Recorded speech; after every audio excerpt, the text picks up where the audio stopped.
qual a minha crítica se dirige. Pessoas boas fazem boas coisas aonde estiver, com compromisso, eu sei disso. E nós que fazemos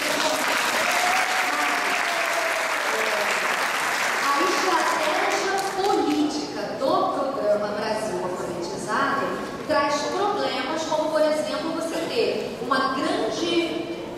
grande número no programa Brasil Alfabetizado que não converge para a matrícula do primeiro segmento do ensino fundamental na rede pública de ensino.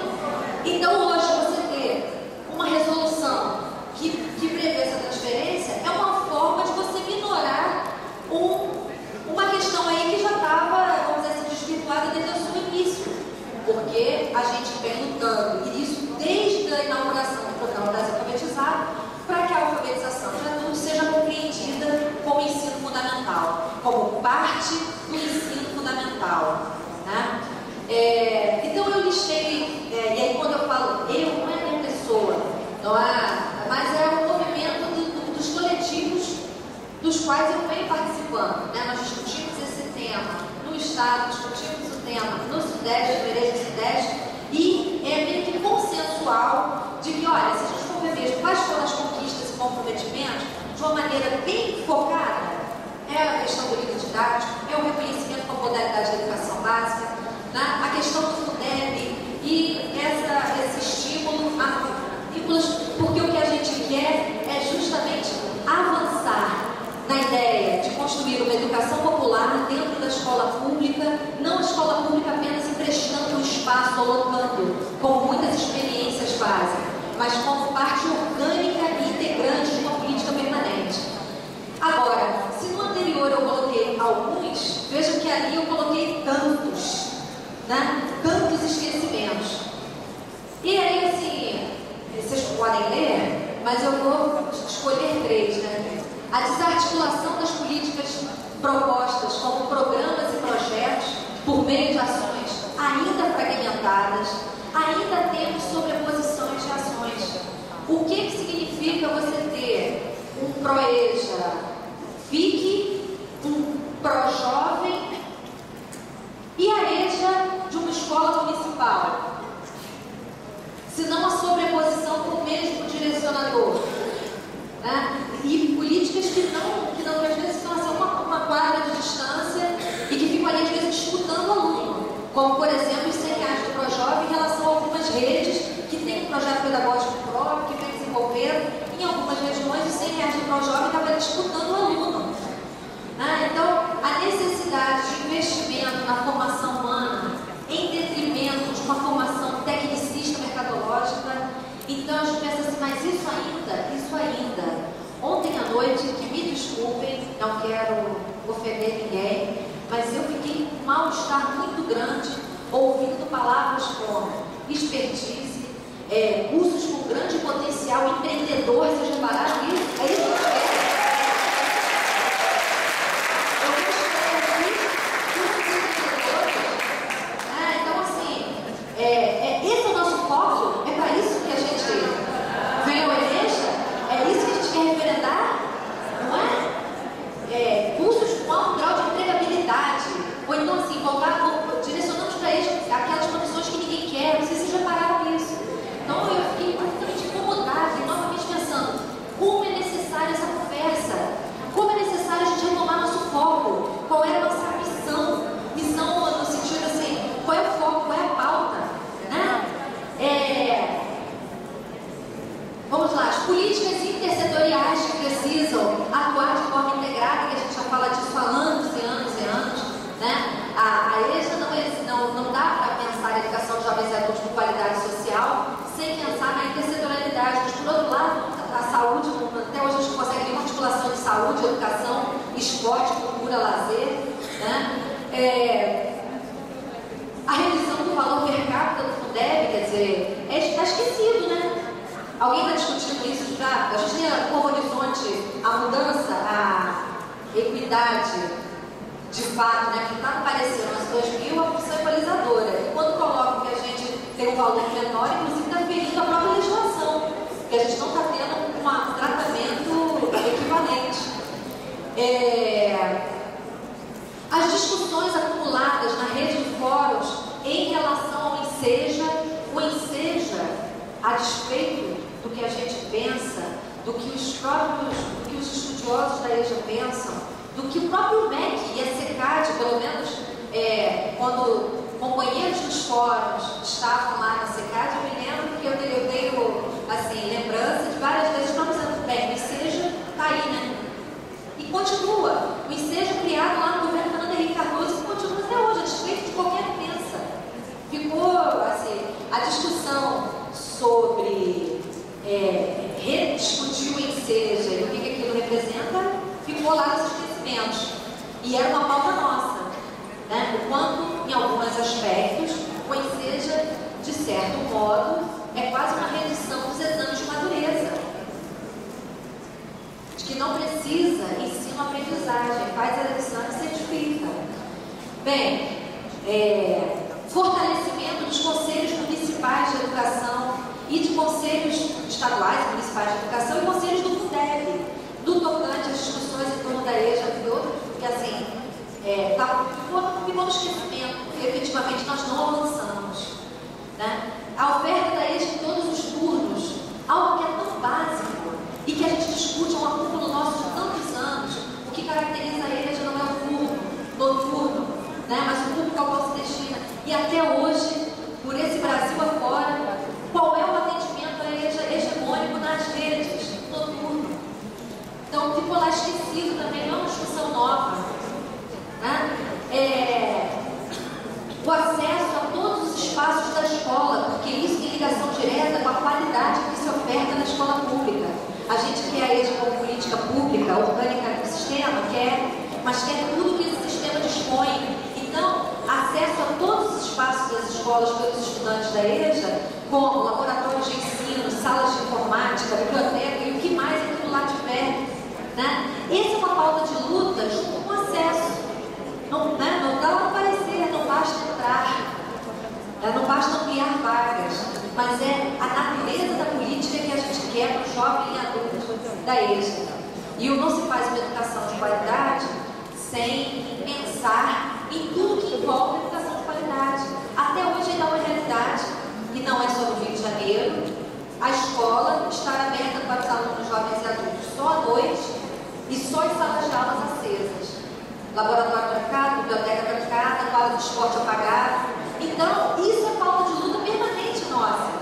É macro e micro. É o cotidiano ali da luta pela qualidade naquela região, naquela experiência. E as discussões macro do governo federal, com a SECAD. Tudo isso está nas nossas... nós ainda estamos no plano do esquecimento. Porque tivemos pouco avanço. Bem... que EJA temos e que foco de EJA temos por onde eu queria caminhar agora, quer dizer, que EJA temos, eu até já fui falando, né? Assim, embora no plano formal tenhamos muitos avanços, no plano real, que EJA temos, em sua maioria, ainda sem projeto político-pedagógico específico para a EJA, em sua maioria, enquanto rede pública estadual e municipal, ainda carregado do imaginário do supletivo, de uma segunda oportunidade, né? É muito ruim a gente reeditar expressões, por exemplo, ver a primeira versão do PNE, né? Quando a primeira versão do PNE trazia lá erradicação do analfabetismo. Lembra-se? Não sei se ficou na versão atual. Ficou anos e anos. Ficou, não, eu confesso que já não sei mais. A gente briga e parece que não avança em algumas questões. Ficou universalização? Promoção. Então, assim, valeu a pena a grita, né? Porque foi uma grita geral. Novamente, erradicação do analfabetismo. O Plano Nacional de Educação, ninguém aguenta, né? Ninguém merece. Então, o que é que nós queremos com esse coletivo? Quando participamos da discussão da CONAI, do PNE, o que a gente quer enquanto representante deste coletivo? Que tipo de ação a gente vai lutar por ela? Né? Então, o que nós queremos com esse coletivo? Qual é o nosso objetivo político maior? De maneira geral, todos dizem, né, cada um de nós foi perguntado, e está no relatório, todos dizem desejar contribuir para a construção da EJA como política pública de Estado. Virou um consenso. Dificilmente alguém aqui vai dizer assim, não é isso que eu quero, não. Eu estou aqui lutando pela educação empresarial. Dificilmente alguém vai assumir ou dizer ou defender isso. Mas o que a gente está entendendo como política pública? Um dos pontos do nosso, às vezes, nebuloso objetivo político é porque a gente, vamos dizer assim, vive uma tensão muito grande por ser um movimento que abriga segmentos e, muitas vezes, os dois segmentos disputam concepções, inclusive concepção de política de EJA. Então, definir, enquanto esse movimento que somos, qual o nosso objetivo político, é corajosamente enfrentarmos, tirar uma pauta comum. Não estou aqui fazendo a defesa de que os movimentos de fóruns de EJA do Brasil deva não ter um segmento do governo, não deva ter um segmento X, Y ou Z. Porque para ser movimento social, então deveria ter só movimento social no movimento dos fóruns. Não é disso que eu estou falando, nem estou defendendo. Mas, da maneira como somos e como nos constituímos na nossa caminhada, nós somos eternamente um espaço de tensão e de disputa. O problema é que isso tem que ser dito, isso tem que ser assumido e dialogado, discutido, debatido. Não dá para fingir que somos todos queremos a mesma coisa. Porque a mesma coisa tem nuances de diferença, dependendo do referencial de cada um. O segmento Sistema S, talvez, não tenha o mesmo objetivo, a mesma referência de política pública de EJA que o segmento professor ou movimento social. Portanto, há que se ter espaços coletivos de perceber e assumir que nós seremos sempre um movimento tenso, sim, tenso e de disputa. Mas quando a gente traz isso à flora, assume posições, a gente se fortalece e a gente qualifica o debate. A gente não vem para cá para ser espectador, a gente vem para cá para trabalhar, né? O ENEJA não é um evento, um encontro. O ENEJA é um encontro, é reunião de trabalho. Quando a gente vem para cá, a gente não vem como Maria ou José, a gente vem como delegado estadual, que tem o compromisso de trazer o assunto do seu fórum. E quantas vezes nós, ENEJAs, por isso a gente tirou isso como um tema da conferência de abertura, que virou quase conferência de fechadura, mas faz parte também do nosso movimento de militância, de perceber e ajudar nas dificuldades. Não é fácil fazer ENEJA. Então, assim, todos dizem contribuir para a construção da EJA como política pública, mas o segmento do movimento social, acredito eu, deve ter uma concepção de política pública diferente do segmento Sistema S, para citar apenas um exemplo, não é o único. Mas assumir que somos um espaço de tensão e disputa nos ajudaria a pensar uma pauta comum de luta.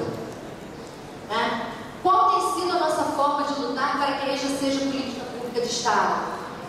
E aí eu convido, porque lembra-se que eu disse, olha, minha intenção não é dizer qual é o papel, não é prescrever para o outro qual é o papel, mas a minha intenção, em vários slides, tem perguntas, porque compreendo que a intenção era essa, a encomenda foi essa, trazer pontos para se instigar o debate que vem nos próximos 2 dias, para pensar essas duas referências, política pública e papel dos fóruns.